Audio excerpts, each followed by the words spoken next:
আসসালামু আলাইকুম। আমরা আছি এখন সৌদি আরব দাম্মাম সিকো।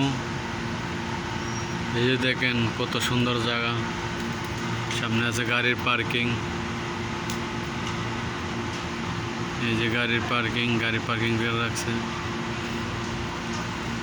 তারপরে এদিকে ব্যাগ গড়ির দোকান।